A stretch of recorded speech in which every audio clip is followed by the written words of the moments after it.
1 Raja-Raja pasal 5 ayat 1 sampai pasal 6 ayat 38.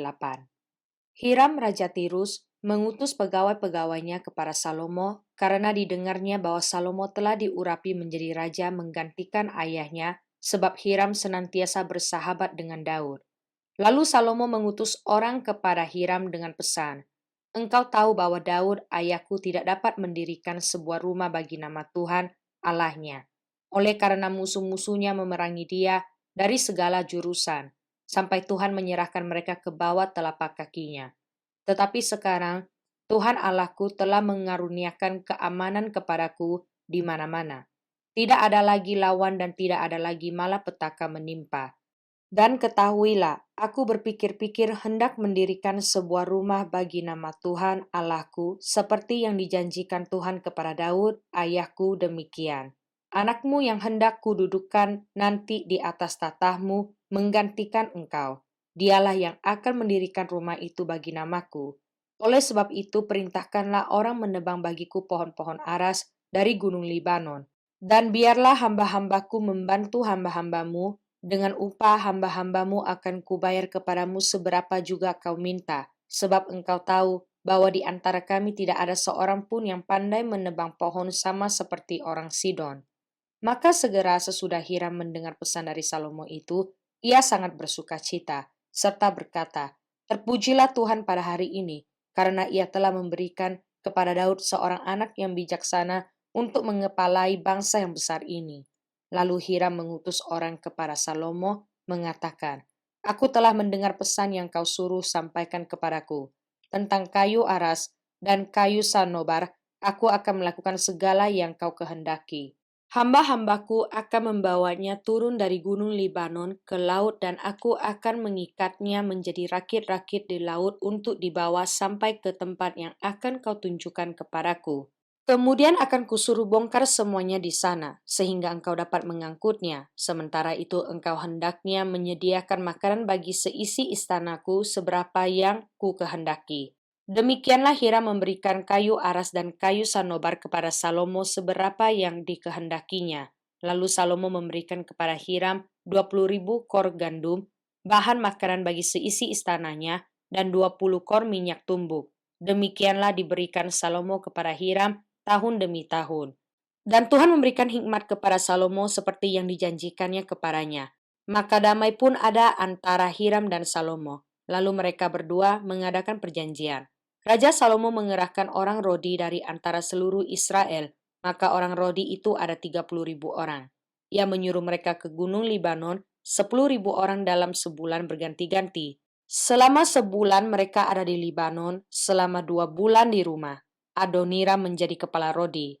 Lagi pula Salomo mempunyai 70.000 kuli dan 80.000 tukang pahat di pegunungan.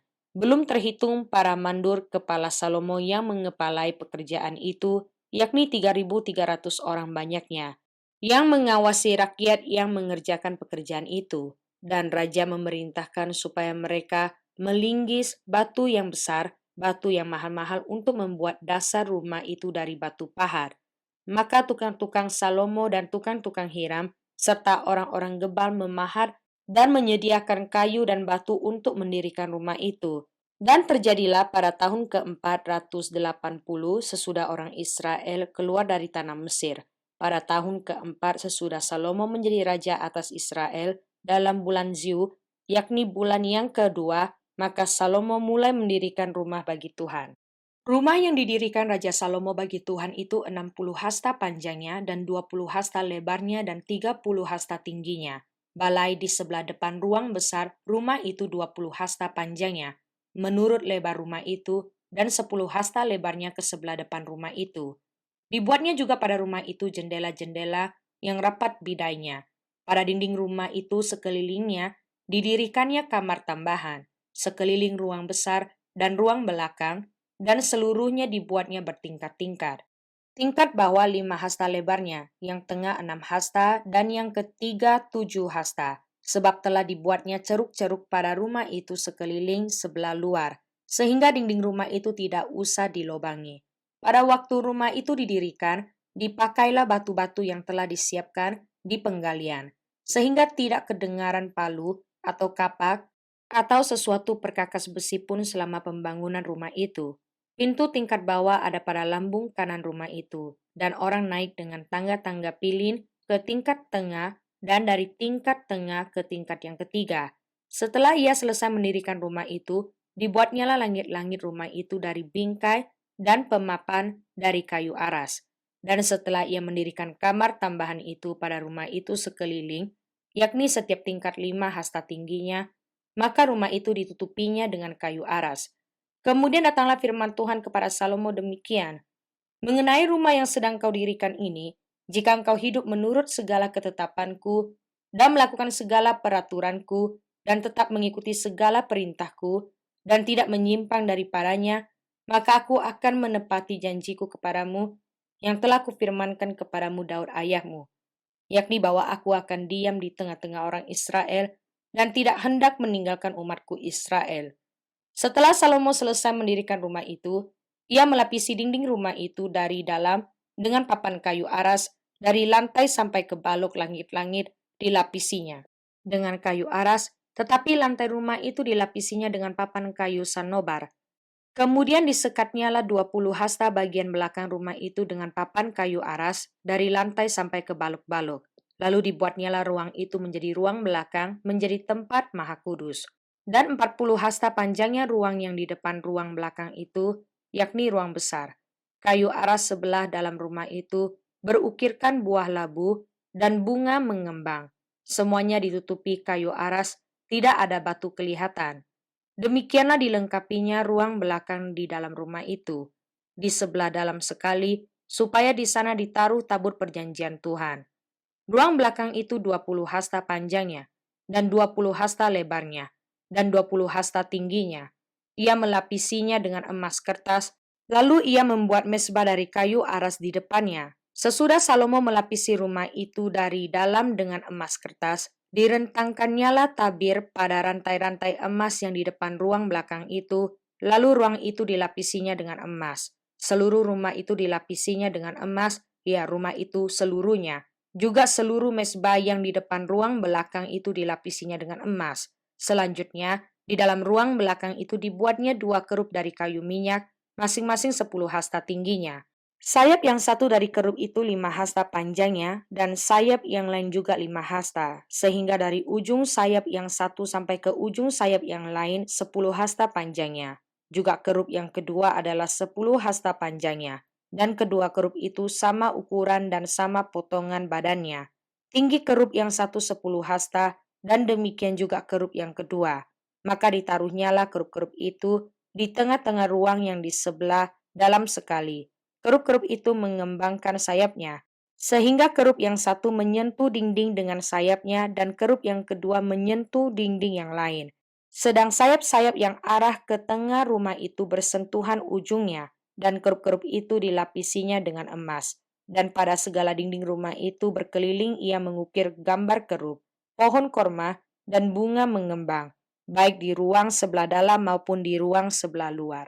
Juga lantai rumah itu dilapisinya dengan emas, baik di ruang sebelah dalam maupun di ruang sebelah luar. Sebagai pintu masuk ke ruang belakang dibuatnyalah pintu dari kayu minyak, ambang dan tiangnya merupakan segi 5. Pada kedua daun pintu yang dari kayu minyak itu ia mengukir gambar kerub, pohon korma, dan bunga mengembang, kemudian dilapisinya dengan emas. Juga pada kerub dan pada pohon korma itu disalutkannya emas. Demikian juga untuk pintu masuk ke ruang besar itu dibuatnya tiang-tiang dari kayu minyak yang merupakan segi 4, dan 2 pintu dari kayu sanobar, kedua papan pintu dari pintu yang satu dapat dilipat, dan demikian juga kedua papan pintu yang lain. Lalu diukirnyalah padanya kerub, pohon korma, dan bunga mengembang. Kemudian dilapisinya pintu itu dengan emas pipih pada gambar ukiran itu. Ia mendirikan tembok pelataran dalam dari 3 jajar batu pahat dan dari 1 jajar balok kayu aras. Dalam tahun yang keempat dalam bulan Ziu, diletakkanlah dasar rumah Tuhan. Dan dalam tahun yang ke-11 dalam bulan Bul, yaitu bulan ke-8, selesailah rumah itu dengan segala bagian-bagiannya dan sesuai dengan segala rancangannya, jadi 7 tahun lamanya ia mendirikan rumah itu. Mazmur pasal 72 ayat 8 sampai ayat 14. Kiranya ia memerintah dari laut ke laut, dari sungai Efrat sampai ke ujung bumi. Kiranya penghuni padang belantara berlutut di depannya, dan musuh-musuhnya menjilat debu. Kiranya raja-raja dari Tarsis dan pula-pula membawa persembahan-persembahan.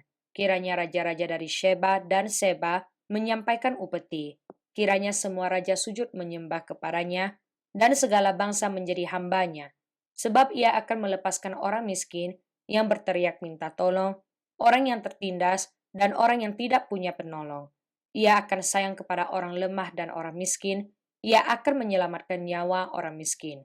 Ia akan menebus nyawa mereka dari penindasan dan kekerasan. Darah mereka mahal di matanya. Amsal pasal 15 ayat 26 sampai ayat 27. Rancangan orang jahat adalah kekejian bagi Tuhan, tetapi perkataan yang ramah itu suci. Siapa loba akan keuntungan gelap, mengacaukan rumah tangganya, tetapi siapa membenci suap akan hidup. Yohanes pasal 16 ayat 5 sampai ayat 33. Tetapi sekarang aku pergi kepada Dia yang telah mengutus aku, dan tiada seorang pun di antara kamu yang bertanya kepadaku, kemana engkau pergi? Tetapi karena aku mengatakan hal itu kepadamu, sebab itu hatimu berduka cita. Namun benar yang kukatakan ini kepadamu, adalah lebih berguna bagi kamu jika aku pergi. Sebab jikalau aku tidak pergi, penghibur itu tidak akan datang kepadamu. Tetapi jikalau aku pergi, aku akan mengutus Dia kepadamu. Dan kalau ia datang, ia akan menginsafkan dunia akan dosa, kebenaran dan penghakiman akan dosa, karena mereka tetap tidak percaya kepadaku. Akan kebenaran, karena aku pergi kepada Bapa dan kamu tidak melihat aku lagi. Akan penghakiman, karena penguasa dunia ini telah dihukum. Masih banyak hal yang harus kukatakan kepadamu, tetapi sekarang kamu belum dapat menanggungnya. Tetapi apabila ia datang, yaitu roh kebenaran, ia akan memimpin kamu ke dalam seluruh kebenaran. Sebab ia tidak akan berkata-kata dari dirinya sendiri, tetapi segala sesuatu yang didengarnya itulah yang akan dikatakannya, dan ia akan memberitakan kepadamu hal-hal yang akan datang. Ia akan memuliakan aku, sebab ia akan memberitakan kepadamu apa yang diterimanya daripadaku. Segala sesuatu yang Bapa punya adalah aku punya, sebab itu aku berkata, ia akan memberitakan kepadamu apa yang diterimanya daripadaku. Tinggal sesaat saja dan kamu tidak melihat aku lagi, dan tinggal sesaat saja pula dan kamu akan melihat aku. Mendengar itu beberapa dari muridnya berkata seorang kepada yang lain, apakah artinya ia berkata kepada kita, tinggal sesaat saja dan kamu tidak melihat aku, dan tinggal sesaat saja pula dan kamu akan melihat aku, dan aku pergi kepada Bapa? Maka kata mereka, apakah artinya ia berkata, tinggal sesaat saja? Kita tidak tahu apa maksudnya. Yesus tahu bahwa mereka hendak menanyakan sesuatu kepadanya. Lalu ia berkata kepada mereka, adakah kamu membicarakan seorang dengan yang lain apa yang kukatakan tadi, yaitu tinggal sesaat saja dan kamu tidak melihat aku, dan tinggal sesaat saja pula dan kamu akan melihat aku? Aku berkata kepadamu, sesungguhnya kamu akan menangis dan meratap, tetapi dunia akan bergembira. Kamu akan berduka cita, tetapi duka citamu akan berubah menjadi sukacita. Seorang perempuan berduka cita pada saat ia melahirkan, tetapi sesudah ia melahirkan anaknya, ia tidak ingat lagi akan penderitaannya, karena kegembiraan bahwa seorang manusia telah dilahirkan ke dunia. Demikian juga kamu sekarang diliputi duka cita, tetapi aku akan melihat kamu lagi, dan hatimu akan bergembira, dan tidak ada seorang pun yang dapat merampas kegembiraanmu itu daripadamu. Dan pada hari itu, kamu tidak akan menanyakan apa-apa kepadaku. Aku berkata kepadamu, sesungguhnya segala sesuatu yang kamu minta kepada Bapa akan diberikannya kepadamu dalam namaku. Sampai sekarang kamu belum meminta sesuatu pun dalam namaku. Mintalah, maka kamu akan menerima, supaya penuhlah sukacitamu. Semuanya ini kukatakan kepadamu dengan kiasan. Akan tiba saatnya aku tidak lagi berkata-kata kepadamu dengan kiasan, tetapi terus terang memberitakan Bapa kepadamu.